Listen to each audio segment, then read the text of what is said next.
J'ai découvert pourquoi je n'étais jamais promue dans mon entreprise. Je pensais que si je travaillais dur, tout finirait par payer.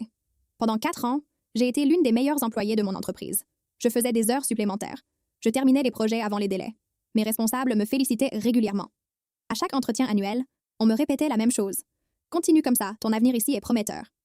Alors je continuais. Quand un poste de responsable s'est libéré, tout le monde pensait que j'allais l'obtenir. Même mes collègues. J'avais plus d'expérience que les autres candidats. De meilleurs résultats.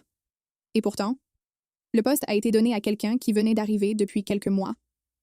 J'étais déçue, mais je me suis dit que ce n'était pas grave. Puis la même chose s'est reproduite. Une deuxième fois, puis une troisième. À chaque occasion importante, quelqu'un d'autre était choisi, toujours avec une excuse différente. Pas assez de leadership, pas le bon profil, peut-être l'année prochaine. Un jour, par hasard, je suis entrée dans une salle de réunion plus tôt que prévu. Les responsables ne m'avaient pas vu arriver. J'ai entendu une phrase que je n'étais jamais censée entendre. L'un d'eux a dit « Les clients préfèrent quelqu'un qui leur ressemble ».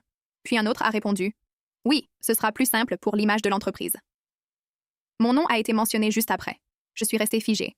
Pour la première fois, tout a commencé à avoir du sens. Les refus, les excuses, les opportunités qui disparaissaient. Je ne voulais pas croire à ce que j'avais entendu. Alors j'ai commencé à observer, à écouter, à noter certaines remarques que je n'avais jamais vraiment prises au sérieux. Des blagues maladroites, des commentaires sur mes origines, des réflexions sur mon prénom. Rien de suffisamment grave pour créer un scandale. Mais mises bout à bout, elles racontaient une histoire différente. Quelques semaines plus tard, une collègue est venue me parler discrètement.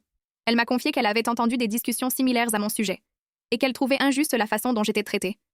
C'est à ce moment-là que j'ai compris que le problème n'était peut-être pas mes compétences. J'ai commencé à chercher ailleurs. 3 mois plus tard, une autre entreprise m'a recrutée. Le salaire était meilleur. Le poste aussi. Et surtout, pour la première fois, personne ne semblait voir mes origines avant de voir mon travail. Le plus surprenant est arrivé 1 an après. Mon ancienne entreprise m'a contactée. Ils avaient perdu plusieurs employés importants.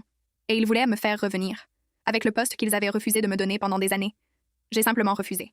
Parce que certaines portes ne valent pas la peine d'être rouvertes. Surtout quand on a enfin trouvé un endroit où l'on est jugé pour ce que l'on fait, et non pour ce que l'on est.